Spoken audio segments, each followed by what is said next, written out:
Update: am I the butthole for telling the teacher to stop making comments on my wheelchair?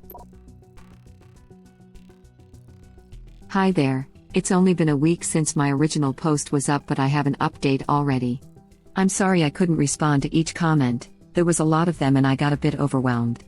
I decided to do what a lot of people said I should, and I reported the teacher who made the comment to my principal, but over the past week I've kept note of other comments she's made to me and other students. The teacher is on a temporary suspension while she's being investigated, but since she holds a PhD, it's highly unlikely she'll be fired. The principal was absolutely appalled, but it seemed like it wasn't the first time he's heard about this. I'm just assuming he didn't know the full story. Anyways, that's my update. Not as absolutely mental as some of the ones on here, but it's pretty positive. Web link. Great news. Even if she isn't fired, good for you for sticking up for yourself and asserting your rights. If they gave her a suspension that quick, I'm guessing she is going to be real close to being fired. Not necessarily. This kind of suspension, usually with pay, is common in public-facing union roles, such as teachers and cops, when there is a complaint or allegation made against them. The person can't continue to work during the investigation, because if it turns out the complaint is true, the bosses would be in trouble for letting this person continues to interact with kids. But if the complaint isn't true, then by suspending AITA without pay, then the person would have been punished when they did nothing wrong. So they are in a sort of purgatory during the investigation. So they get suspended with pay until the investigation is over. As a teacher, I can confirm this. A teacher went on a paid suspension while she was investigated for kicking a student in class in front of other students. She left bruises on him, and he actually came to my class after it happened. Despite having several students as witnesses and the bruises on the student's leg, the union managed to get it dismissed because there wasn't enough trustworthy evidence. Bruises could have come from elsewhere. Student witnesses could have been biased and lying, so she came back to work. However, her contract did not get renewed at the end of the year. Laughing out loud. That's absurd. I bet those parents were very upset. I'd want to file assault charges if that were my kid. The student thankfully was removed from her class. But I had to bite my tongue hard about telling her what I thought of her when she was complaining to me about not having her contract renewed. It didn't help that the student she kicked was black, and I know she's a racist person based on some comments she's made before about several of our black students. To me, you have no business in a classroom if your priority isn't your students. Why hold your tongue? The racist was on her way out. She should be ashamed of herself. No teacher should ever attack a student. Just because there are still a few weeks left in the year, and since we're in the same department, I have to work with her, and I don't want my reaction to possibly affect how she treats some of the kids we both teach. I wouldn't care about her reaction to me, but I don't want to do anything to potentially make things harder for my kids, as they are and always will be my top priority. My kids already know my feelings about her, and they've told me they feel more comfortable with me knowing my stance on it. Once the school year ends, though, I have no problems letting her know how I feel. You sound like a great teacher. Thank you. You sound like a really good person. Good on you for putting your students first, both yours and hers. I don't usually use emojis, but you deserve one. 2 hearts. Aw, thank you. Smiley face. My kids will always be my top priority in the classroom. They're all great kids, even when they make me want to pull my hair out. Zany face. One of the hardest things to do as a teacher is keep your thoughts to yourself about some of your peers, because you do have to see them and work with them.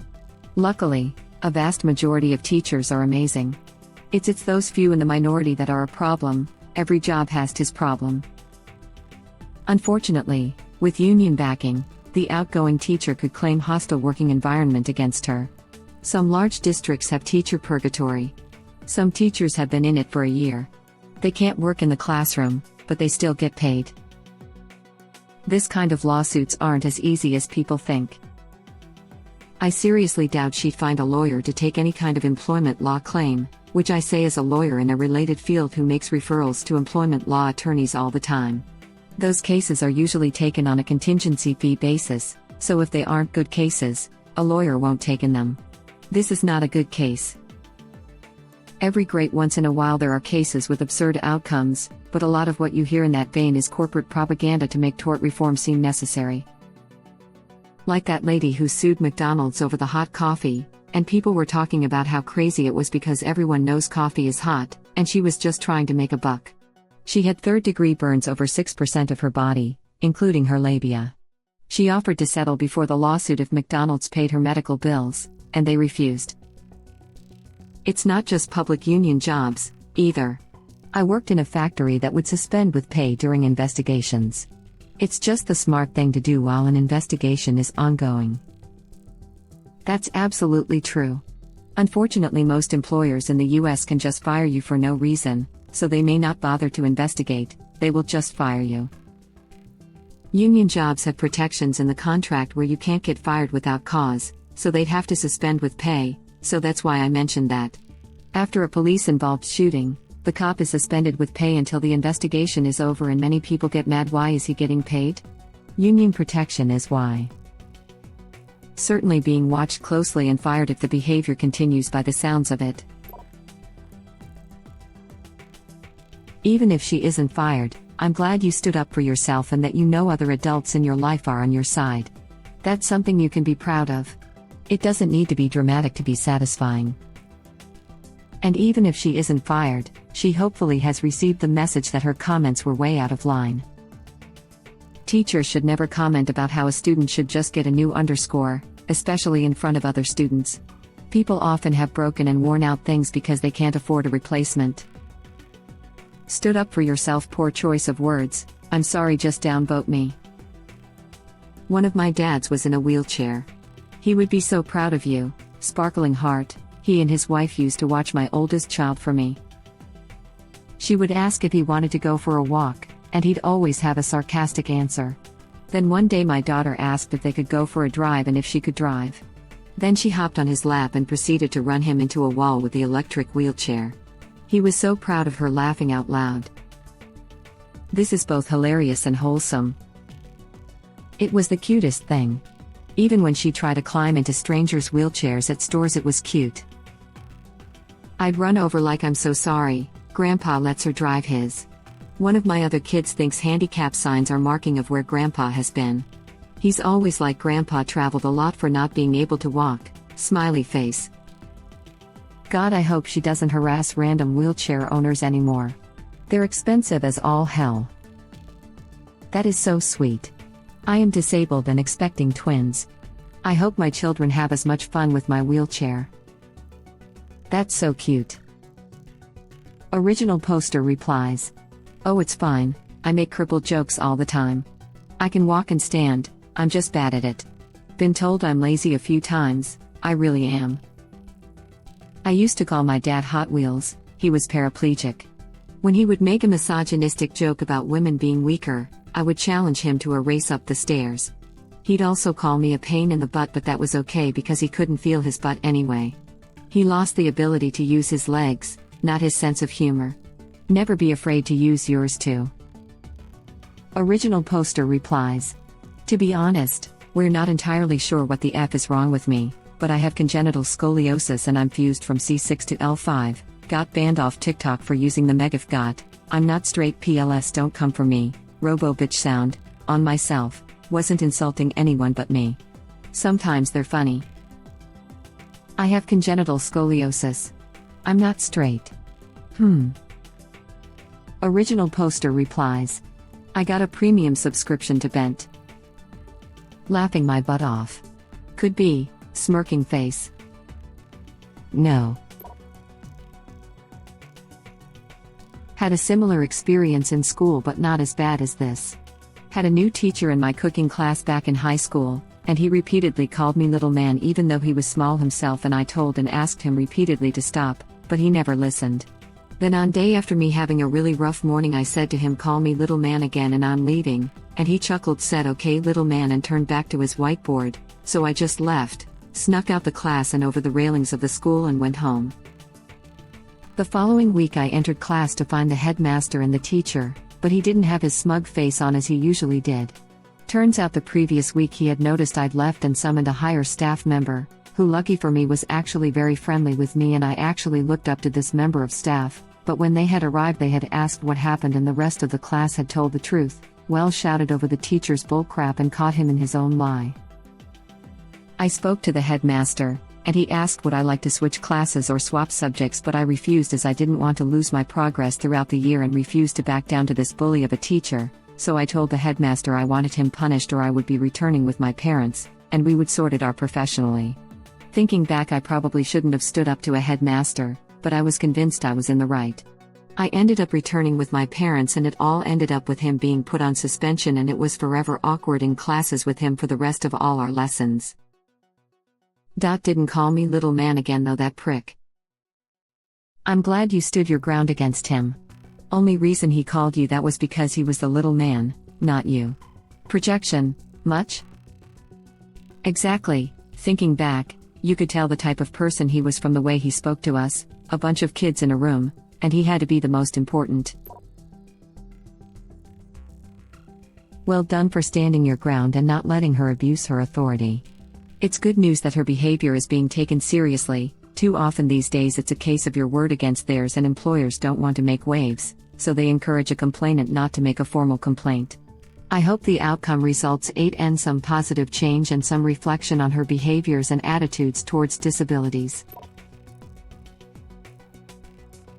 That's a pretty great update. She might not be fired over this, but it's a start. The school are showing they won't tolerate this behavior, and if she doesn't change her ways, I'm sure the PhD won't save her forever. It's a bit hard to tell for me, but considering that original poster stated in their first post that they're 18, I almost think this might be a high school teacher. In which case the PhD has already not saved her, missing a bunch of opportunities. And this is probably just another stop on the way to the bottom. Yeah. We had a chemistry teacher come, and he had a PhD from an elite school. Got sacked a few months in for cussing out the kids. Quite a few public school teachers around here pursue their doctorate, usually ed, though.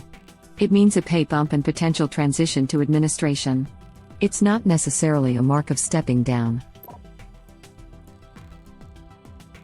I had a teacher with a PhD in high school, and she got fired because she was calling people's emergency contacts late at night to complain students weren't turning in homework. She saw a student get burned while doing an experiment. This was a science class. She did nothing and the student had to wait for their next class to go to the nurse. Never say never. Good for you. That teacher definitely has a few screws loose. A PhD in bullying or being offensive? Seriously, they listen to you and are investigating. That is good news. Teacher here, I commented on the first post. Here's what's going to happen. Basically, nothing. The teacher will be reprimanded and have a strike put in her file. All this means is that they now have cause to start termination if this problem happens again. What you have accomplished, though, is way more important. She now has been formally put on notice that this behavior could now have career-altering ramifications.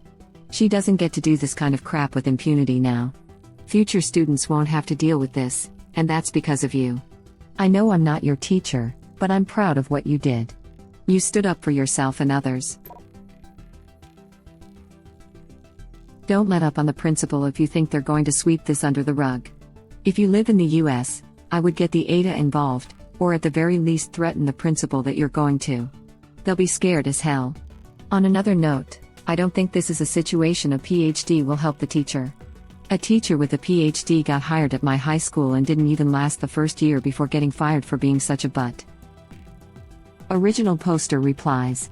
I don't live in the US. Getting a teacher with a PhD fired here is really difficult because very few people with one choose to teach in secondary schools.